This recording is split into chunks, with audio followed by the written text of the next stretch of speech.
Reels, reads, real talk of the show. Come on in, let's connect.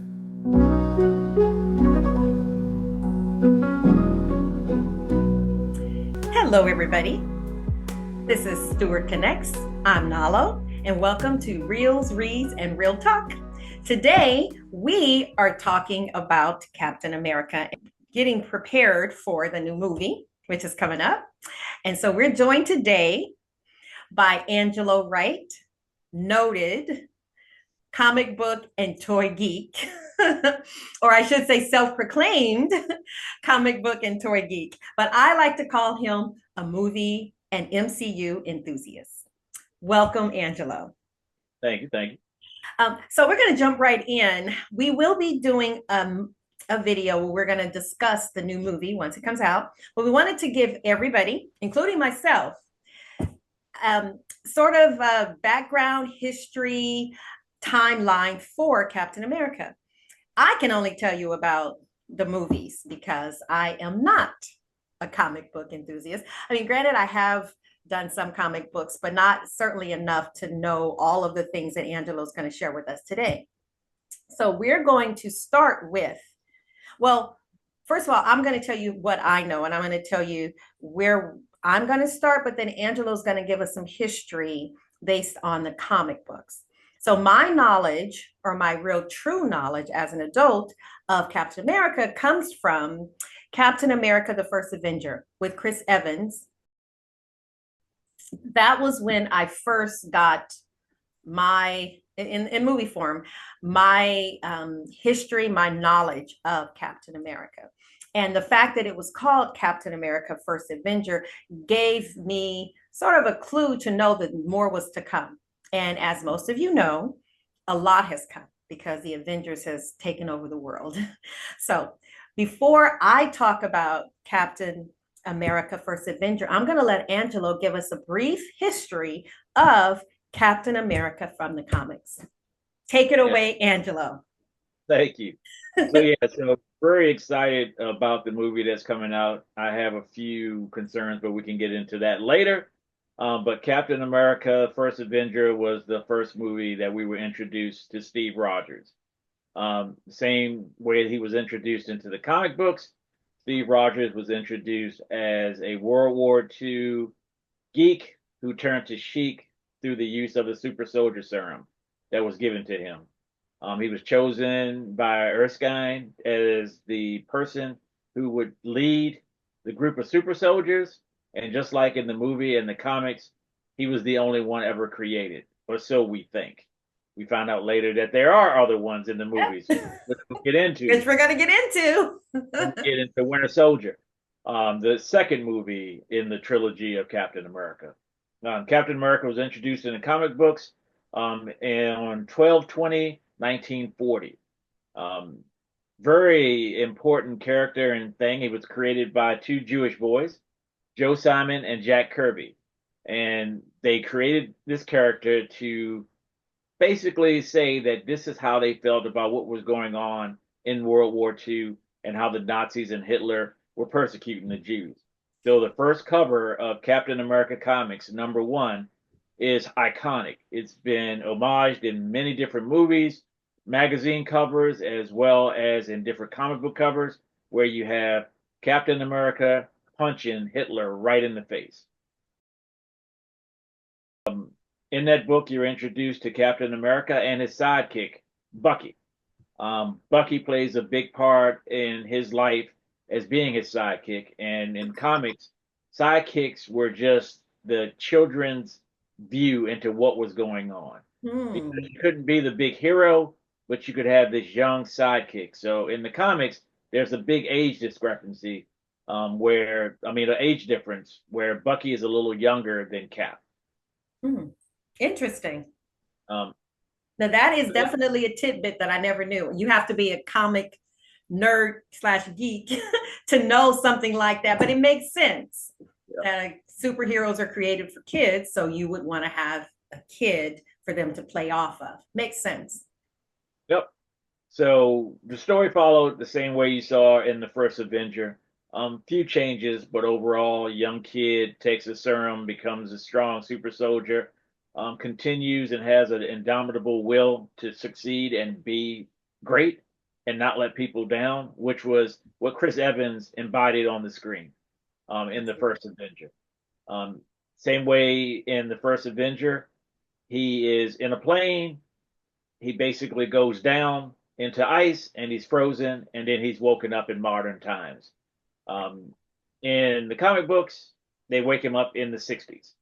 So during the whole civil rights and the times where we were going through the civil rights movement, John F. Kennedy, and we were fighting the Cold War. A lot of the stuff was taking place when they brought him back. The comic books were produced from 1940 until like the 50s, and then comic books became passe because of a Senate committee that said that they were corrupting the youth. So superhero comics disappeared, and you only had romance comics until Marvel produced Fantastic Four. And Fantastic Four brought back the superhero, and then in Avengers #4, Captain America is brought back again. So fast forward to the Winter Soldier. Okay. And then that's where we're introduced to Sam Wilson. Sam Wilson was introduced as the Falcon. He came out in September 1969. He was the second Black hero to be introduced into mainstream comics. So a lot of history behind Sam Wilson, which we'll talk about later and why I'm so upset about the Yes. fact. I want to definitely talk about your feelings about the Falcon becoming Captain America. I think that that's an important conversation. But I want to go back just a little bit when we talked about, I don't want to get too deep into Captain America First Avenger, which was one of my favorite movies in all of the MCU. And then my second favorite would probably be Winter Soldier. But I want to say that the movie ends with Steve being brought out of the ice where he's been for a number of years, and he comes into the new time, the new day, and he becomes a part of the Avengers. So there are movies. So movies take place in the MCU and the evolution of other, or the beginning of other characters, including Thor, happen between the first Captain America, First Avenger, and Winter Soldier. We're not going to get into all of those movies, but before we move forward to Winter Soldier, are there any movies within there that you feel are important for us to talk about, even briefly, before we move into this new era of Captain America? So the Avengers, as you mentioned, that is the second appearance of Captain America. So that's important to kind of, if you're trying to get the history behind who he was and how he became who he was, that's important. So that's an important movie to watch. A lot of people, unless you're a comic book geek like me, don't realize that Captain America really made an appearance in the movie The Incredible Hulk. If you've got the DVD, watch the deleted scenes.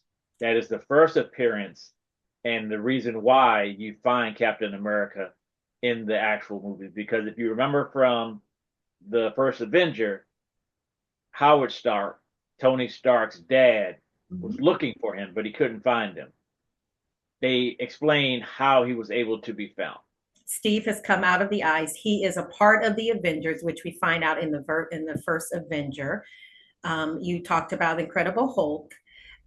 So between those, can we just bring straight into the Winter Soldier? Yep. And you just want to get ready for the movie, and you don't want any spoilers, and you don't want to get deep down into the lore. All you need to watch is the Winter Soldier. That's the introduction of Sam Wilson into the MCU. You get to see his flight suit because he was a special ops person that had a flight suit that allowed him to fly and extract people. So that kind of gives you some information behind that. And it also tells you the character, and you see the friendship between Steve and Sam, something that is important in the movies and it's also very important in the comics. Those two are almost their best friends. Mm. Off camera, we had a talk and we discussed about it. Bucky has always been more of his brother. So when you look at it in the comics as well as in the movies, Bucky and him are family. Mm-hmm. But Sam is his best friend.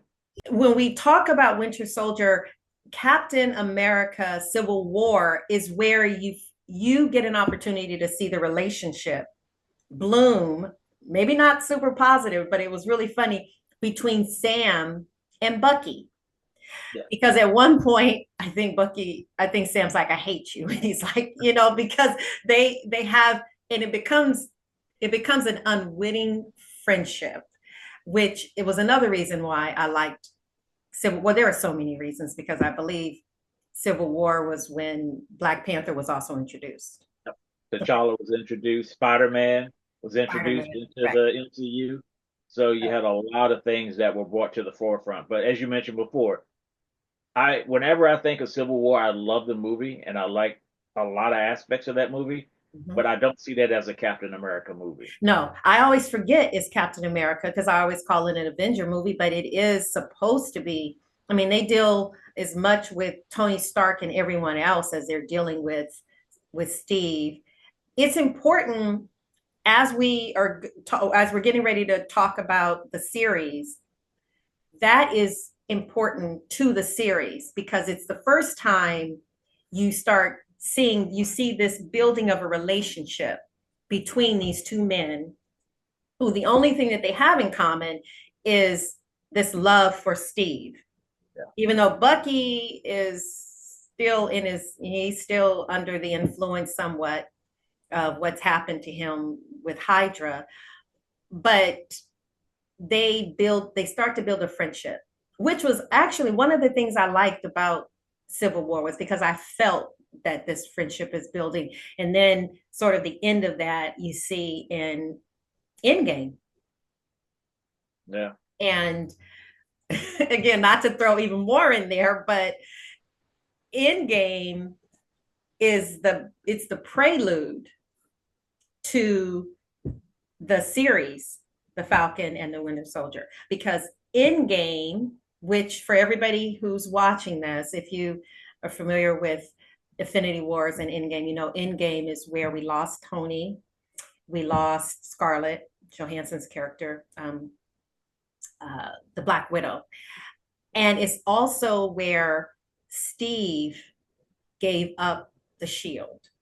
Yes. To Sam. Yeah.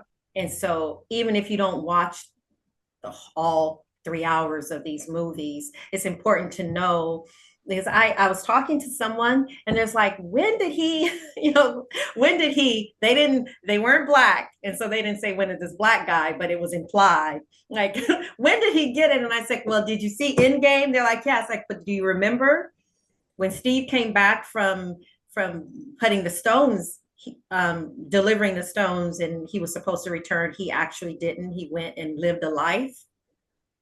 When he came back as an old man, he gave the shield to Sam. Now, the series picks up with what happens after he has received the shield. But before we go into the series, is there anything that you feel like we should say about that? So it's one key thing to remember, as we mentioned before, the relationship between Falcon and Steve. That is one of the driving forces behind why he was given the shield. In the comics, as well as in the movie, Cap has only given that shield and the mantle of Captain America to one person, and that's Sam Wilson. Mm. There's been many Captain Americas. Even Bucky has been Captain America when Steve died in the comics, but that wasn't given to him. Falcon is the only person that Steve has ever bestowed the rank and the shield of Captain America to. Falcon became Captain America in Captain America Volume 7, issue number 25, that was released in December of 2014. Wow. So he has had the mantle of Captain America since 2014, on and off throughout that period. So we're looking at well over a decade. Okay, so since we're talking about it, why don't you tell us what you hinted about earlier, your thoughts on Sam Wilson becoming Captain America? I have never liked the idea of Sam Wilson being Captain America. And the reason why is because Falcon has such a brief and extensive history all at the same time, because he's had small roles, but then he disappears and then he comes back. But Falcon is this, as I mentioned earlier, the second black superhero in mainstream America. When you were a kid, you didn't see black guys as these heroic individuals that were anything unless they were like drug dealers or they were Sambos or they were crooks. This was the first time, other than Black Panther, that you had someone who was a college graduate. Mm-hmm. He was intelligent. He had a list of honor, even though there have been a few writers that have taken over the character and made him into a pimp or a pusher, but that's always been retconned out.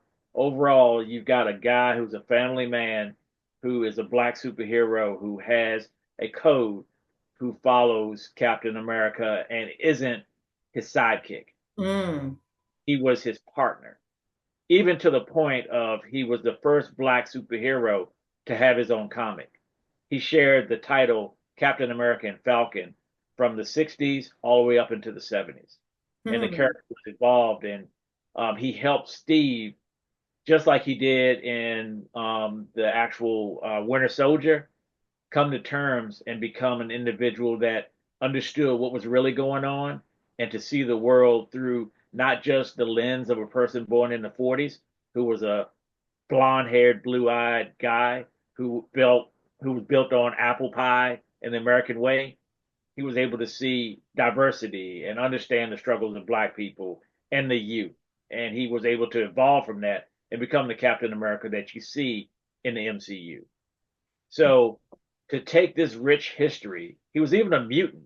So Sam is a mutant. He has the power to communicate to birds. So he had a partner that we saw in the actual in Civil War, where he's introduced. He's got a drone called Red Wing, but in the comics, he's got a bird that's a hawk called Red Wing. I think he's a hawk, and communicates back and forth, and they share a bond. And he's also able to see through other birds, so he has that power set. To take all of this rich history and to take this character who was the epitome of black excellence in the 60s going into the 70s, who gave a generation of individuals like myself someone to look up to, and just give him the hand-me-down title of Captain America, I felt like that is a spit on the legacy of that character. Spit on all of the individuals, little black boys, that didn't have a superhero to represent them until Falcon came out. Well, I completely understand that. It was, I don't want to veer too far off, but it was my issue with the new Little Mermaid. Instead of giving her the opportunity to create a whole new character, they just, painted her black and that was my issue with that, was not taking the time to create a new character and just deciding to just, let's just make her this, as if it's interchangeable. That was my issue with that. But piggybacking on what did you have a comment on that? No, I was agreeing with you. I said we're on the same page. Yeah. I agree with you that in media now, these big companies, they don't want to invest in characters who are diverse. They don't want to invest in a character who's gay. They'll take an existing character and just make that person gay to create controversy. Absolutely. It's incredibly lazy.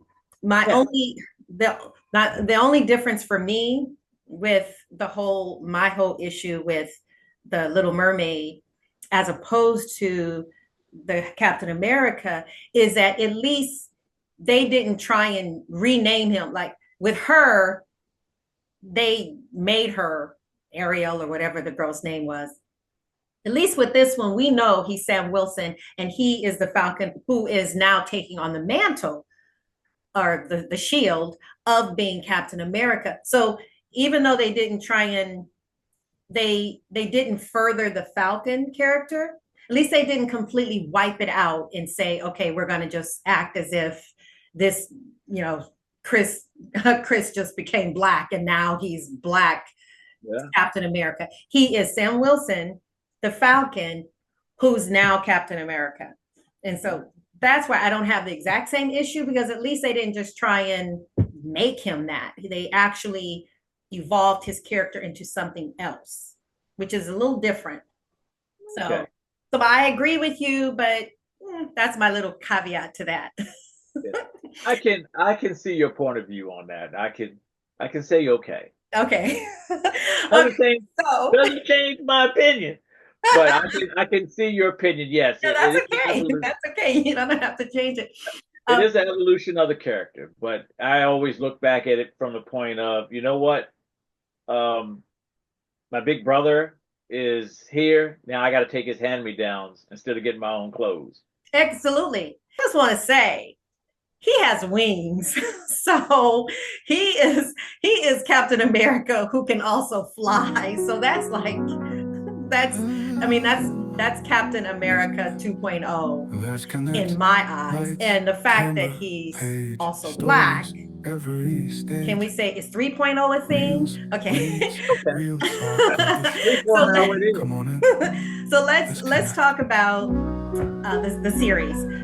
Please join us for part 2. Thanks for watching. Have a wonderful day.